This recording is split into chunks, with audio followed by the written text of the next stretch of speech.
Hi YouTube. You probably already know by now, most of you, but it looks like me and Daniel split up. Um, I just feel really disappointed in him. Basically, he was snapping at me. Well, he's been snapping at me a lot again, and I was trying to ignore it. But as you know, if you ignore these emotions, they tend to build up. And then um, and then we was around his friendly honours because we've been down to London. I was at his friendly honours. And I said, "Oh, would you like to take a video of your friendly honour?" You know, I thought it'd be a nice thing for him to want to do. Um, and he just snapped at me. He says, "Oh, you can't be put because she's just had a newborn baby, 6 weeks old." She says, "Oh, you can't be putting videos of babies on YouTube." And I says, "No." And I thought, I mean, I don't tend to argue in other people's homes, so I tend to just kind of shut down and not say anything. So, and I was actually asking him, did he want to film? I didn't actually want to film, and I didn't want to film any babies either. I only wanted to film well, I thought it might be a nice idea for him to film his friend, Liana, or the snake that was in the house. But I never suggested anything about filming babies. And I asked him, I was about to pass the phone to him anyway, so it would have been entirely up to him what he chose to film. I wasn't going to film anything because it was I don't know her, so that's why I was about to pass the phone to him. And I thought, okay, and I just put the phone back in my pocket. And she says I could go in the next room to meditate because his nan's was full. So I went into the next room and meditate, and then it started playing on my mind. I started thinking, is he trying to say I'm a paedophile or something? I was already worrying over the weekend because the doctor said my sugar levels were high. So I was worrying about that, and I couldn't tell anyone about it because it was his family, and just I don't know. It's hard when you don't know people to just come out with things like that, isn't it? So I've been worrying about that over the weekend, and then he says accused me of this or whatever, or he was just funny with me, or well, it's just how he said it. It was very snappy. I went in the other room to do my meditation. I tried to do my meditation for it was meant to be for an hour, but after about 10 minutes, I couldn't stop thinking about what he was trying to infer. So I says, right, I'm going to go back to to his nan's. So, and I didn't know, I wasn't really thinking properly. It wasn't until I shut the door on myself I thought, oh, I don't know where I am. And then I started panicking because in the past, I've had a gang of lads, about 20 of them coming after me because I'm gay. So obviously, I started having flashbacks of that. And then I rang him up and says, "Can you come down?" Um, or I'm getting the police because I feel really panicky. I was really like proper panicky at that point. Because as I say, I was having visions of what happened a couple of years ago when a group of lads was chasing me because I was gay. So, and that was in a place I didn't know. That was in Chester. So I was having visions of that because it's quite a rough area where his friend Leona lives. So I was having visions of that, and I said, "Please, can you come down?"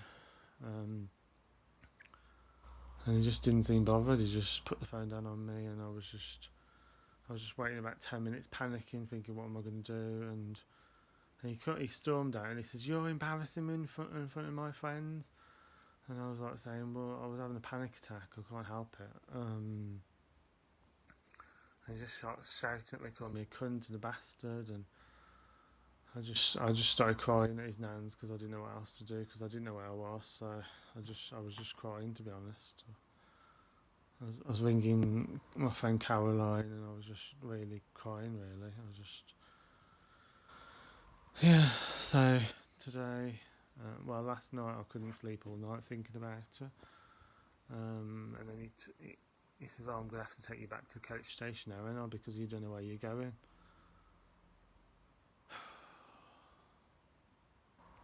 Yeah. So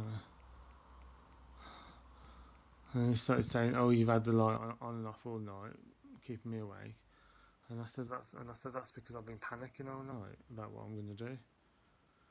Because I could hear his nan upstairs saying she didn't want any trouble there and that. So I felt like I thought that we was going to be. I felt like I was going to be chucked out on the streets, and I didn't know where I was in London. You see, so I was really panicking. And so I'm doing this video because people are texting me asking me what's going on, this, that, and the other. And I'm like, I'd rather not text. I'd rather not ring them back because obviously Daniel's gone to them and told them whatever he's told them. But this is what actually happened. I do suffer from panic attacks. I'm sure you know that from my other videos on YouTube. And when I'm in a place I don't know anything about, I've only been there once before this weekend. That's just once before the weekend. I don't know Bromley at all. I don't know London very well. No, I get lost in 2 minutes. Even in the centre of London, I get lost in 2 minutes. And I definitely get lost in Bromley in 2 minutes. Because this is the outskirts of London, the south. This is the southeast. Is it southeast or east end? It's either the south. No, it's the southeast of London, or the east end of London.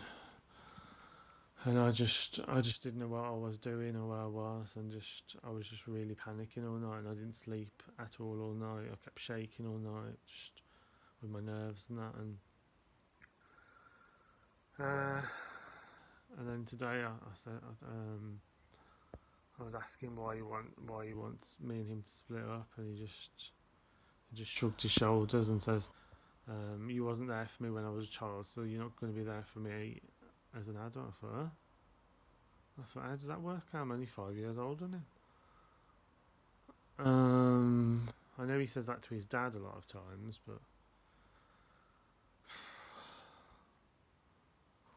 so I'm very confused by how he is because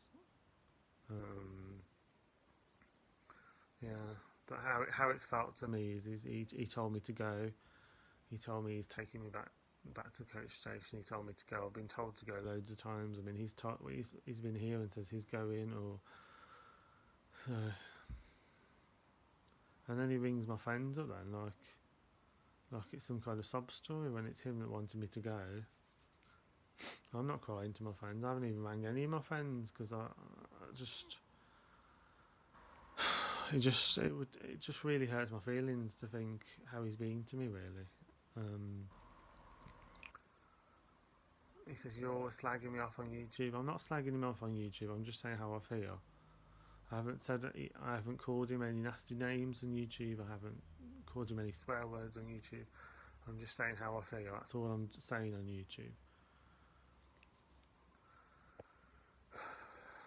If I've said anything nasty to him, well, I haven't actually. No. In fact, when I left him, I says I love him and why has he been like this? And he just shrugged his shoulders and says, "Don't know what you want." And he just said it with no emotion, like there's nothing there. Don't know what to say really, apart from it's not going anywhere because he's in his own selfish web of. He says I was being childish walking out from the owners, but I don't know. I don't know where I was there. I don't know who. I don't know who was coming or who was going or whatever. I don't know whether she was having anyone over or. And as soon as I went outside, I felt even more panicky because obviously I didn't know that area. And I mean, I wasn't saying that Liana's a nasty person. She's not. She seems like a really nice person. But it just seems to me like I have to be nice. I can't say what I'm thinking or can't say how I'm feeling because he'll just have a go at me about it. And it just really scares me, to be honest. And I felt, to be honest, for ages I've been worrying that he's going to hurt me, like physically as well as emotionally. And I've been worrying about that for God knows how long, 6 months or more. I don't know. But I'm not saying he's hit me or anything. I'm just saying what I've been worried about and what I've been worrying and obviously being away from home, it just tends to intensify your thoughts and feelings because you don't know where you are or what or anything or what's going on. Uh,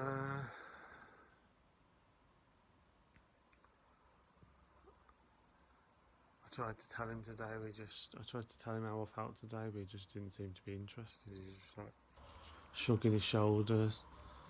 He says to me a while ago. He said, and I brought it up today. He says, oh, if we ever split up, you're gonna come all around London looking for me, aren't you?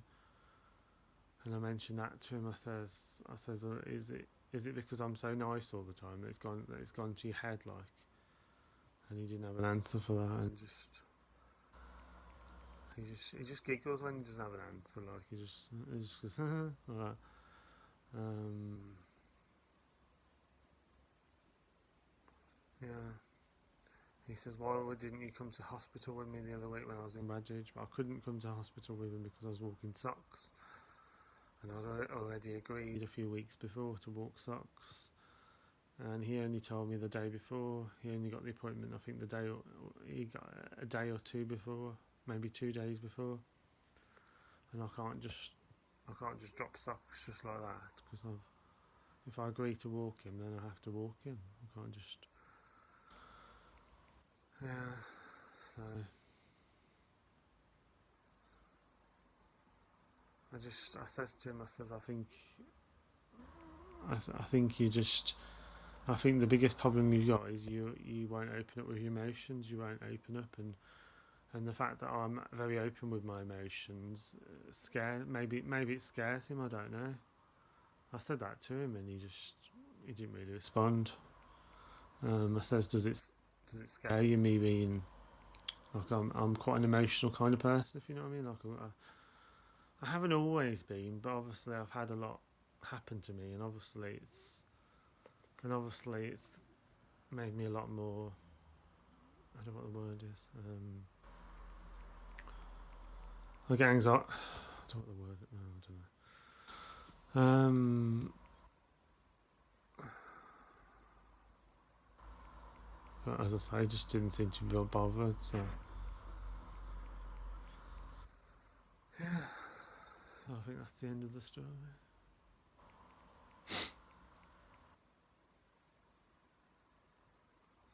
He ordered me to sit down at his nan's, and he kind of stood in the centre of the living room, like talking and that, and I just felt like I don't know. His dad's like. I mean, I was already feeling a bit anxious because his dad's like that as well. And now he's starting to do it as well, stand in the middle of the room and kind of. Mm,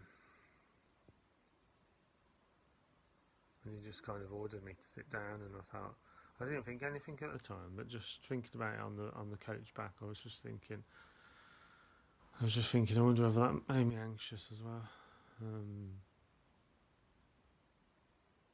I know I need to stop being a doormat. People tell me that. I know my mum's told me that for many years. I need to stop being a doormat with people. I need to, you know. I told him I loved him, and he just shrugged his shoulders and says, I don't know what you want. If you tell someone you love them, isn't it obvious what you want? A relationship. But I was about to get my ticket, and the ticket man says one or two, and I didn't answer because I was hoping that Daniel might say both of us, but he said one. So I'll cost myself extra money to come back at a different time, and I costed myself extra money going down because Daniel was watching TV, so and we had to rush to the coach station, and we missed our coach by 10 minutes because there was a lot of traffic. So we had to get the later coach. We had to pay an extra 15 or extra £19 down, and I've had to pay an extra £13 back. But I'm not really bothered about that. It's more how he is really. It's just he says, "Why aren't you there for him?" But I've tried to explain to him that I the reason I have days apart from him is because I feel scared of him. I've tried to explain this to him. And it's not just him. There's been a few of my partners in the past. I can think of at least two more of my exes who I felt like who I felt